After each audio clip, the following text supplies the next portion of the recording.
Great to be here this morning. I'm just going to say a few words about what we've done at our Plains facility in the last several years. For those of you who don't know about us, we're the Georgia Seed Development Commission. Our peanut facility is located about a mile east of Plains, Georgia, on Highway 280. This is just an overview of our facility, overall facility. At that facility, we have 7 permanent employees, and Ralph Johnson's the manager, along with about 3 or 4 temporaries, depending on the time of the year. What we do is we produce the initial foundation seed that is subsequently grown as breeder seed, and finally the commercial seed, the certified seed that Terry was talking about. This past year, we had 1,348 acres of 5 different varieties that you see listed here, along with a new experimental that Dr. Branch has, 112720. And we only had 1 acre of that, and I'll be talking about that just very briefly. This will result in a total production of about 84,000 50-pound units of seed that'll go to our licensees in the state of Georgia and other places. We also cooperate with the Alabama Crop Improvement Association, where they grow Georgia 09B, Tiff Guard, Georgia Greener, 07W, and Georgia 06G varieties for us. So there's a cooperative effort that goes on there in order to meet the demand for foundation seed in the Southeast. We work very closely with Dr. Bill Branch and Dr. Corley Holbrook. Here's a photo of Bill Branch and Ralph Johnson. Bill every year goes to every one of our foundation fields and makes sure that they meet his specifications.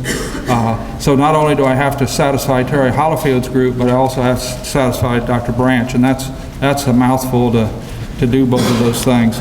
We work very closely with the Georgia Crop Improvement Association, with Terry and his inspectors in order to meet the standards. Our goal here is to get the product to the farmer and basically the same quality level that it was given to us from the breeder. What this means is we're going the exact opposite direction that the industry is going. If you want 6 row, I want 1 row. And that's kind of hard to get today, but at least we can get 2 row, because we spend most of our time not combining peanuts, but we spend a lot more time cleaning out the combine.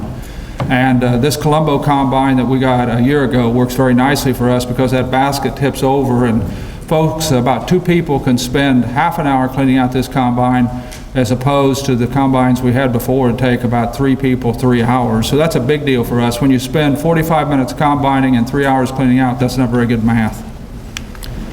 We put in a new cleaner several years ago. It's taken us up about 5-fold capacity, where we can do 10 tons per hour with this facility, and we can do everything in-house now, which is good for our quality control.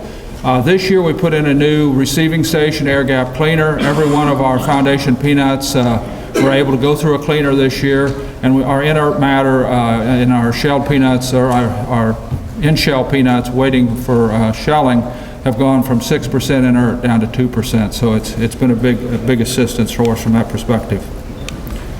There have been some personnel changes. Some of you have known Miles Lamb, who's been with us for 26 years.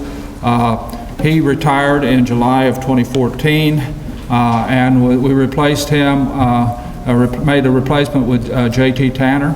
And here's J.T. in 2014. He's really happy. This is the last load of foundation peanuts coming in, and he's got a big smile on his face, and he thought, this isn't such a bad job. And then along comes 2015, when we're talking about Thanksgiving and later, where the last ones came in. This is our crew down at Plains. They're a trained crew. They have a lot of longevity in them, and we're very pleased to have these folks working with us. The last thing I'll say is our goal is to get you a quality product on your farm, and whatever the breeder gets us, we want what you grow commercially to be as close as humanly possible to that same product. Thank you very much.